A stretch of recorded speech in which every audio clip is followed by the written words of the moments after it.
αξιότιμη κυρία Υπουργέ, αξιότιμη κυρία Πατέρα, αξιότιμες και αξιότιμοι κυρίες και κύριοι μελητές, αξιότιμες κυρίες και κύριοι. Καταρχήν θα ήθελα να συγχαρώ την Παραδοσιακή Εταιρεία Ελλάδος και την πρωτοβουλία που θα πραγματοποιήσει το συνέδριο και την ψυχή της του κ. Δημήτρη Αναγνωστόπουλου για την οργάνωση του τρέχοντος προγράμματος. Η αποστολή της παιδοψυχιατρικής, που περιλαμβάνει την ψυχολογική και ψυχιατρική φροντίδα παιδιών και εφήβων, είναι πολύ σημαντική διαχρονικά, αλλά ιδιαίτερα σήμερα στον καιρό της κρίσης. Τα παιδιά και οι έφηβοι έχουν την ικανότητα να διαισθάνονται το ψυχολογικό στρες των γονέων τους και δεδομένου του ανορίμου του οργανισμού τους και ειδικότερα του κεφάλου τους να επηρεάζονται με ιδιαίτερη ευαισθησία. Από το τρίτο τρίμηνο της κοίησης μέχρι τα 25-27 χρόνια της ζωής, ο εγκέφαλος του ανθρώπου αναπτύσσεται. Ο μεγαλύτερος αριθμός ηλεκτρικών κυκλωμάτων κορυφώνεται στα 2 χρόνια της ζωής. Ειδικά 5 χρόνια της ζωής, η έκθεση στα 5 χρόνια της ζωής, η έκθεση του εγκεφάλου σε παραμέληση ή καταπίεση έχουν τελείως λαπτικές επιδράσεις στην ανάπτυξη του παιδιού και επηρεάζουν το τι είδους άνθρωποι θα γίνουν αυτά τα άτομα όταν ενηλικιωθούν. Ο Αμερικανός καθηγητής οικονομικά της συμπεριφοράς, ο James Heckman, που πήρε το βραβείο Νόμπελ το 2000, είχε υπολογίσει την απόδοση μακροχρόνιων επενδύσεων μιας χώρας. Κατέληξε με τη συμβουλή ότι η καλύτερη δυνατή επένδυση είναι στην εγκυμοσύνη, στα προσωπικά χρόνια και στην εθνική, φτύνοντας προοδευτικά στα σχολικά και μετασχολικά χρόνια. Τα Ελληνόπουλα διακρίνονται για έναν από τους ψηλότερους επιπολασμούς στην Πανελλαδία, περίπου 1,3 παιδιά είναι υπέρβαρα και παρκήσατο. Μια κατάσταση που είναι σίγουρο ότι θα βαρύνει την οικονομία της χώρας μετά από 15-20 χρόνια. Τώρα, υπάρχει περιθώριο για επιδημιολογική και αυτοτική βελτίωση των παιδιών μας και αυτό φυσικά περνάει από εμάς. Οι παριατρικές επιστήμες, η ψυχολογική, η ψυχιατρική, οι παιδαγωγικές επιστήμες μπορούν να συνδράμουν στο να αντιμετωπίσουν την παθολογία των παιδιών μας. Η χώρα έχει εξαιρετικό ιατρικό και εκπαιδευτικό δυναμικό και τη δυνατότητα να επενδύσει στις εγκύους και στα παιδιά από τη γέννηση μέχρι τα 5 και τη ηλικία μέχρι την εφηβεία. Εύχομαι πολύ καλή επιτυχία στο συνέδριο αυτό και θα το παρακολουθήσουμε με μεγάλη προσοχή. Ευχαριστώ.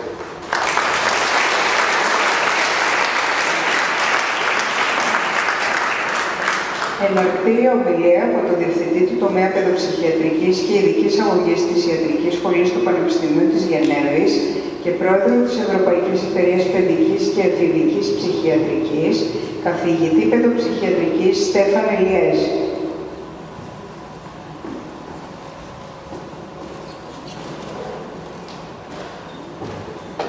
Hello.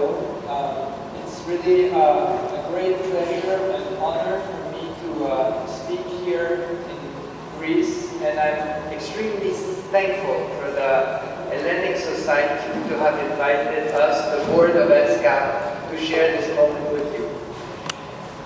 So Dimitris Anastopoulos asked me to be able to share with you the vision and perspective of the European child and adolescent mental health. And so I would like to say a few words. First of all, that the future of European child and adolescent psychiatry is greatly bound to the European social, economical, and of course political situation and future. And I will try to make an attempt to identify with you some of the challenges that are close to the attention of our society. First of all, in Europe, we have an incredible diversity of European child and adolescent psychiatry. The access to resources, the training of child psychiatrists, the awareness of child mental health and the needs is very diverse from one country to another. There is also this problem of commodification, which means that our society trends or tends to measure all things in economical indicator. And this has not been favorable to child and adolescent psychiatry. And young doctors tend not to choose our specialty, and they prefer to choose other specialties that are financially more promoted. Another challenge is the increasing number and proportion of elderly people in the population that creates a great stress for resources for children and child psychiatry. There is also a rapid change in family structure. There is a reduction of the number of stable, lasting families in many European countries. And this does reduce the role of providers of care of the family for its member and its children. There is also a changing position of women in the European country, but this extra burden that is coming on women for their professional career did not find a replacement in their family role. And in many countries, there is a shift towards a role of education to schools. But in many countries, the schools are not ready to take this role of education of the children. Another topic, of course, and Greece is at the front line, is migration and immigration. There is this challenge that the poorest country in Europe are the ones who receive the greatest number of refugees. Expression of disease of those refugees is no longer similar of the expression that they have in their own country, but is yet not similar to the expression of the children and adolescents in this country or European countries. There is also a dramatic increase, a very fast increase of needs of services, psychiatric services for children and adolescents, and in many unaccompanied minors, a refugee. I heard that for only Greece, for the last year and a half, 7,000 children came to Greece, minor refugees. Out of them, only 700 went in other European countries. Greece is one of the countries that has accommodated the majority of those children with Sweden in Europe. Another challenge for our society and our children is what we call insularization. By that we mean an increased number of hyper-connected teenagers and children who feel lonely and miss direct contact. This dramatically increases their vulnerability to access online video gaming and with high emotional contact. And I heard this is also a problem for your country. Globalization is also a challenge. There is a fast transfer of a value system from highly industrialized countries and urban regions to regions where the equilibrium depends on other social cultural rules. Another challenge in many European countries is that mental health services tend to be placed more and more in the community, and especially the school community. In many ways, this represents an opportunity. However, if we reduce the mental facilities bound to the hospital, this then does not go hand in hand with the increasing funding for outpatient clinic that is necessary. Some communities, social communities, are also afraid of having mental health facilities next doors, near them, in school, for example. There is a lack of budget to prepare the move of services in the new school systems, and this can create stigma of psychiatry affected children in the school system.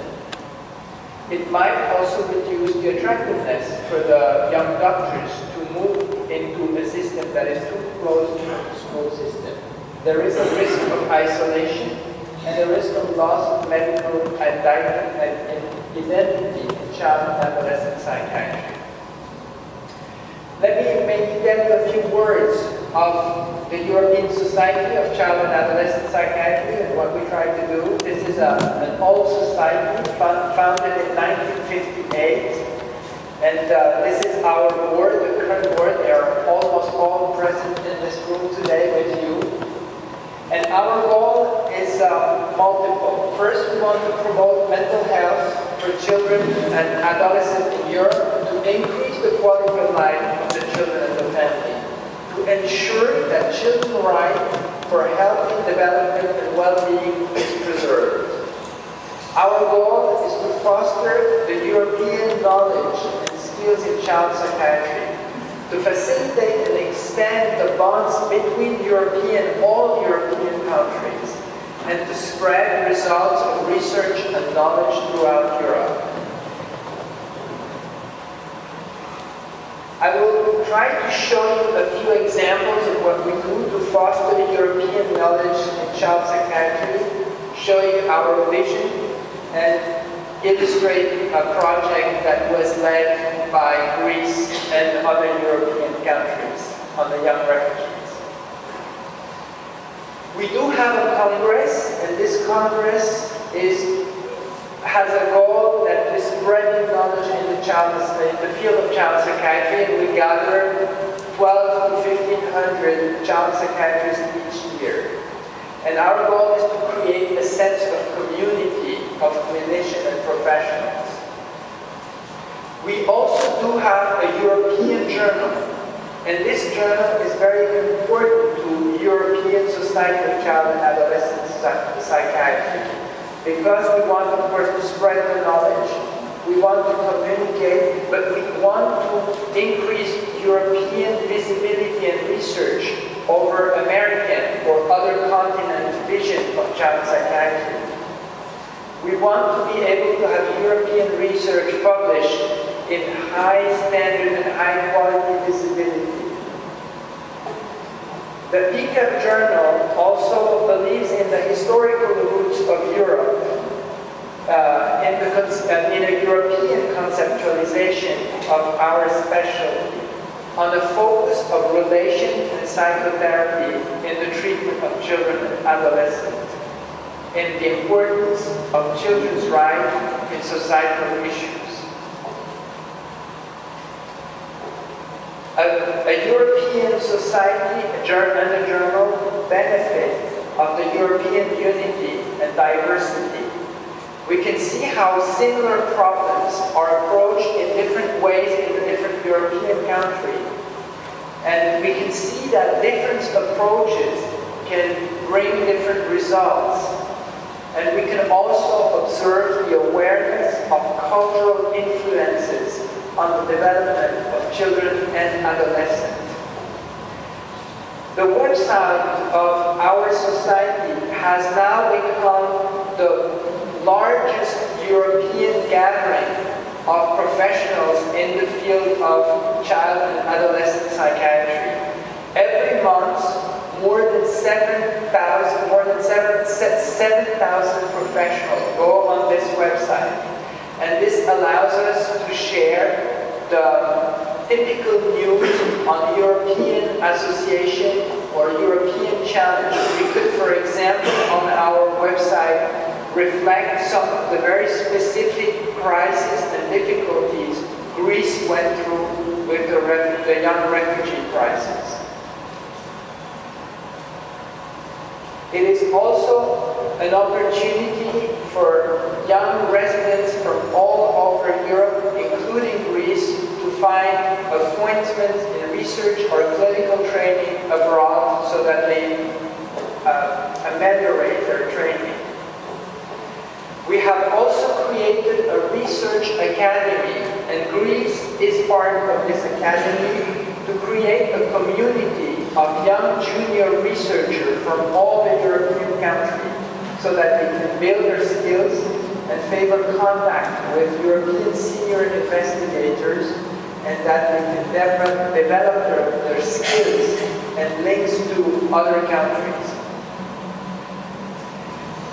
And I would like to illustrate one of our key projects. This has been led by Dimitris Agostopoulos with others, member of the board, has led to a publication, and the Hellenic Society has been the first European society to embrace the recommendation regarding how we should treat and care the young refugees.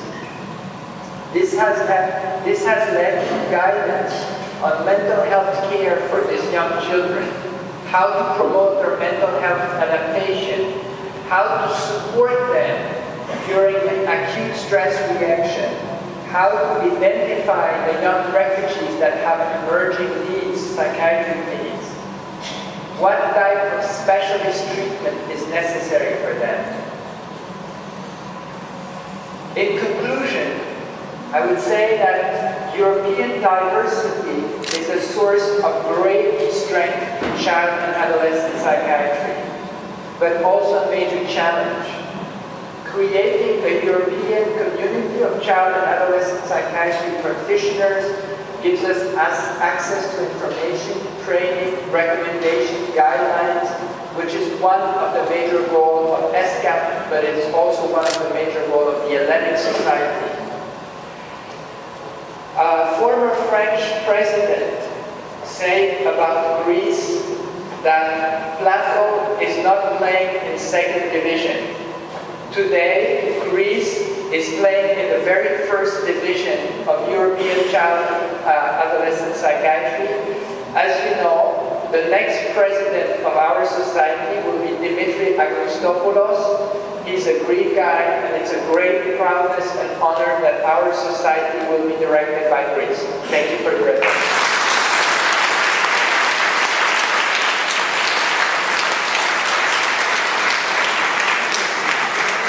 Εναρκτήρια ομιλία από τον Διευθυντή του Τομέα Παιδικής και Φοιτικής Ψυχιατρικής, Ψυχοσωματικής και Ψυχοθεραπείας του Πανεπιστημίου του Duisburg Essen, καθηγητή παιδοψυχιατρικής, Johannes Hebebrand.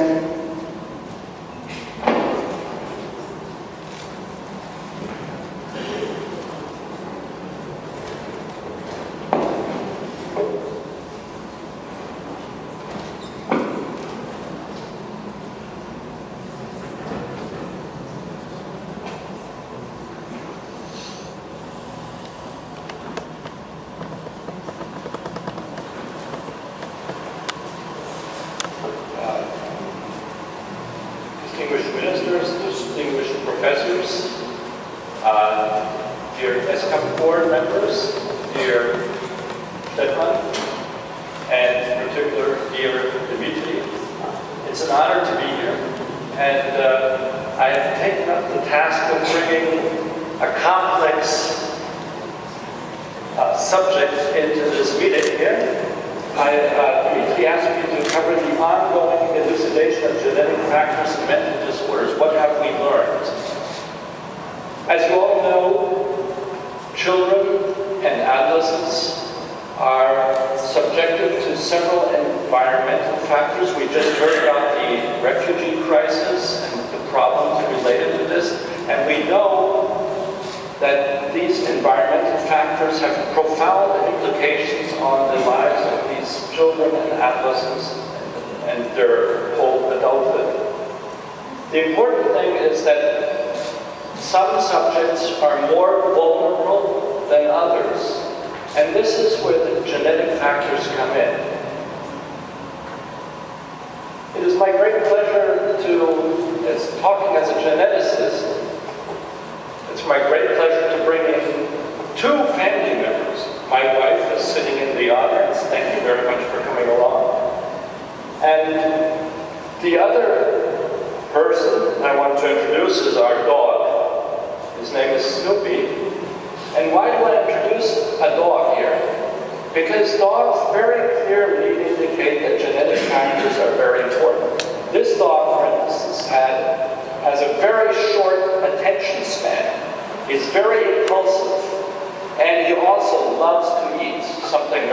similar, lots of features too, so it's inherent basically.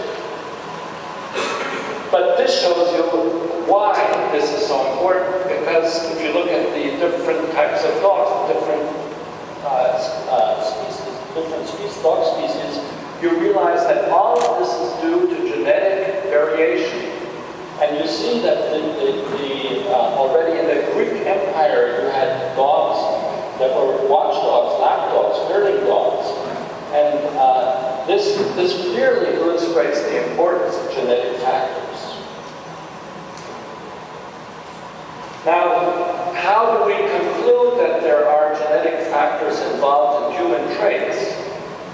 There's one very important field of research, and this is twin studies. We look at monozygotic twins, we look at dizygotic twins, and we compare the rates of disorders or the concordance rates between these two types of twins. Monozygotic twins have 100% of their genes identical, and dizygotic twins have 50% of their genome identical. So the greater the difference between monozygotic and dizygotic twins, the stronger the influence of genetic factors. We are well aware of strong heritabilities for many child and adolescent psychiatric disorders. As you can see here, for instance, pervasive developmental disorders, abbreviated PDD, 90% of these disorders is accounted for by genetic factors. But we also have disorders that are not as highly heritable. For instance, major depression, with only about 30 to 40% being due to genetic factors. But look at schizophrenia, for instance, a very, very high rate, again, of a genetic basis for this complex psychiatric disorder.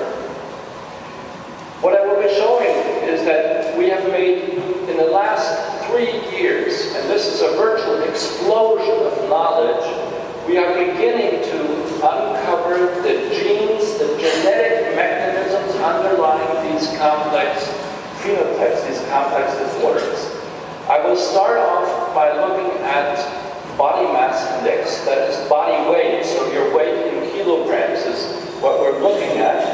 And we know from twin family and adoption studies that genetic factors account for at least 50% of the variance of body weight, or the body mass index.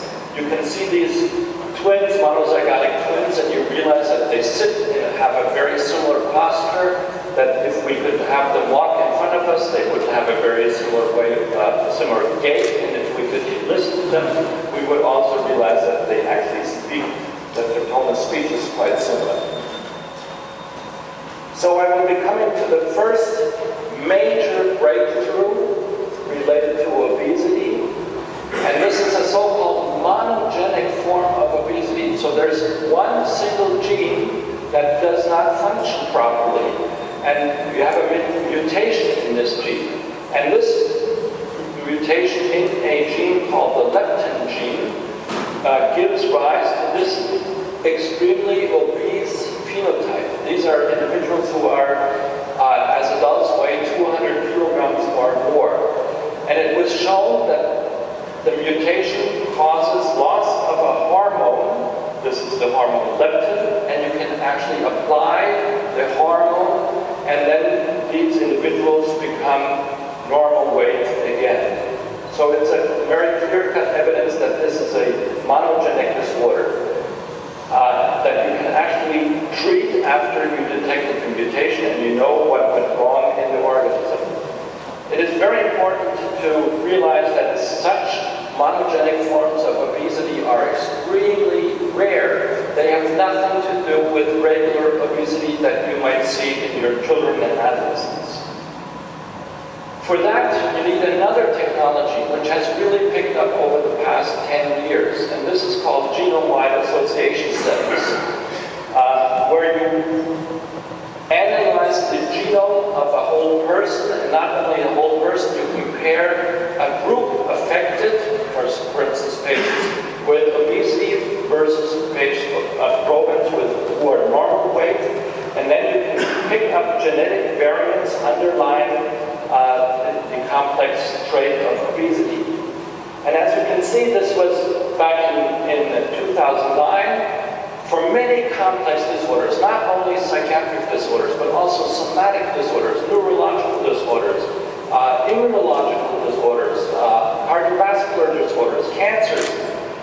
This is the modern approach to these kind of disorders, and you can see that back in 2009, there were already quite a few hits. But compare this to the current status, and you will see that all chromosomes are now densely covered by so many loci that are involved in complex traits.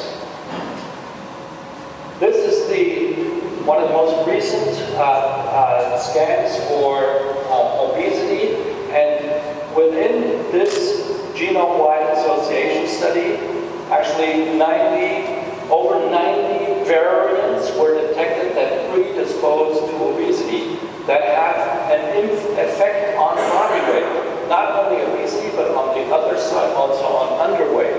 And the effect sizes of these variants are very small. If you have one variant, you might be statistically 200 grams heavier than if you do not have such a variant. And you can then see that these variants account for about 3% of the variance of the body mass index in the general population. And you can also calculate that we will be able to detect genetic variants that will be able to explain at least 20% of the variants. Just to point out that this is moving so rapidly, this is a Japanese study just a week ago that came up with another 112 of these new genetic loci. I will go through a few disorders to just make the case that this is very, very important and will have a major impact on the field of psychiatry. This is schizophrenia, another genome-wide association study. And you can see 128 detected gene variants. Depression, as I showed you, heritability for depression is a lot lower than schizophrenia, and you're not surprised that you do not find as many variants. In this case, despite looking at 70,000 people, you only find one locus associated with depression. Anorexia nervosa, just recently published. Again, one variant. You look at basically 2,500 patients. That's a lot of work, clinical work that has to be done to ascertain these patients. And you also need, in this case, 10,000 controls, 11,000 controls. And you come up with one single locus. Now I will be showing that you can go beyond disorders. You can also look at traits. You can look at, for instance, well-being. So you ask people, how are you? How well are you feeling? And you let them fill in a brief questionnaire.